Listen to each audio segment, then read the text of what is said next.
আমাদের দেশ নতুন করে স্বাধীন হয়েছে, সবাই বুক ভরে নিঃশ্বাস নিচ্ছেন, কিন্তু আমি বুক ভরে নিঃশ্বাস নিতে পারি না। আমার বুক ভারী হয়ে আসে, আমার একমাত্র ভাই এ দেশের জন্য শহীদ হয়েছে।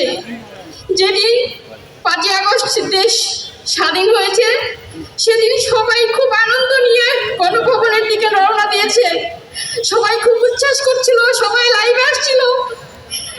আমার আমার ফেসবুক ফ্রেন্ডের যারা অনেককে দেখছিলাম, সবাই লাইভে চলে আসছে, খুব উচ্ছ্বাস নিয়ে গণভবনের দিকে রওনা দিচ্ছে। কিন্তু আমি খুব আতঙ্কিত ছিলাম, কারণ আমার ভাই ততক্ষণে পোস্ট করেছে ফেসবুকে।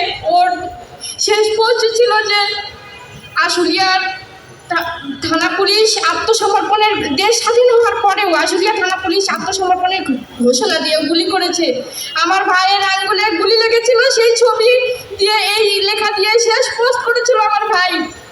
সে পোস্ট দেখার পর থেকে আমি, এর আগে ওর সাথে আমার 2বার কথা হয়েছিল, 5 তারিখে মোট 3বার কথা হয়েছে। একবার কথা হয়েছে তখন ও দৌড়াদৌড়ি করে আমার সাথে কথা বলতেছে। আমি বললাম যে তুই কোথায় আছিস, বলে আমি রাস্তায়, কারণ আমি জানি আমার ভাই আন্দোলনে যেত। আমার ভাই মানারাত ইন্টারন্যাশনাল ইউনিভার্সিটিতে EEE-র 3য় বর্ষের স্টুডেন্ট ছিল। আমার ভাই খুবই মেধাবী ছিল।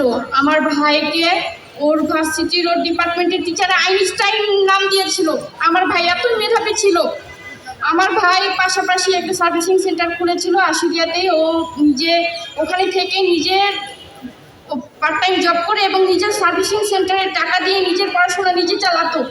তো আমার ভাই আশুলিয়ায় আশেপাশে যে স্পটগুলোতে আন্দোলন হতো সেখানেই অংশগ্রহণ করতো। 4 তারিখে ও সারাদিন জাহাঙ্গীরনগর ইউনিভার্সিটিতে আন্দোলনে অংশগ্রহণ করেছে। রাতে ওর সাথে আমার দীর্ঘ সময় কথা হয়েছে।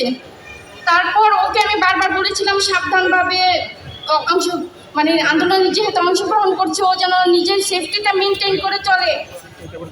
তারপর 5 তারিখে ওর সাথে আমার যখন কারফিউ দিল নতুন করে, তখন আমার ভেতরে খুব আতঙ্ক কাজ করছিল যে আবার যেহেতু কারফিউ দিয়েছে, হয়তো আবার ইন্টারনেট বন্ধ করে আবার হত্যাযজ্ঞ চালাবে, যেভাবে 18 জুলাই চালিয়েছিল।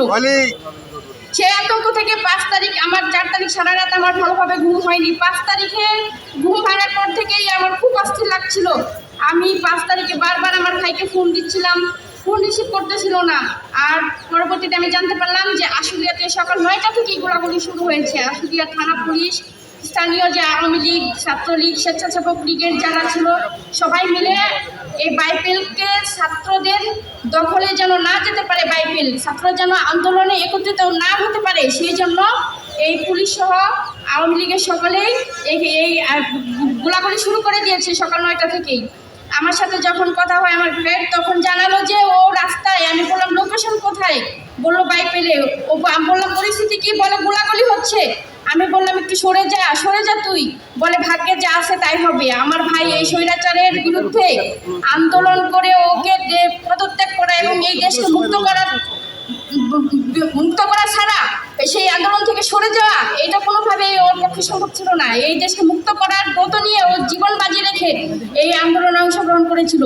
সর্বশেষ আমার ভাই যখন স্ট্যাটাস দেয়, তারপরে অনেকবার ফোন দেই, সর্বশেষ আমার ভাই 4টা 13তে আমার ফোন রিসিভ করেছে।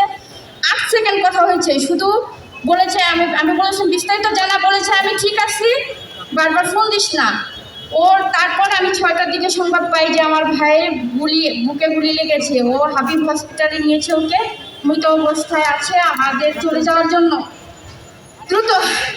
আমার ভাইকে রাত্রে আমরা এখানে গাড়ি পাচ্ছিলাম না, সব বন্ধ ছিল। রাত্রে আমি 11টার দিকে পৌঁছাই, ওকে আমার পৌঁছানোর আগেই ওর ভার্সিটি থেকে নিয়ে যায়, কারণ হাবিব হসপিটালে এত পরিমাণ মৃতদেহ ছিল এবং আহত সংখ্যা ছিল যে আমাদের ফোন দিয়ে বারবার তাড়া দিচ্ছিল যে লাশ রাখার জায়গা নেই, আপনার দ্রুত নিয়ে যান, এখানে লাশ এবং আহত সংখ্যা এত বেশি যে রাখার জায়গা নেই।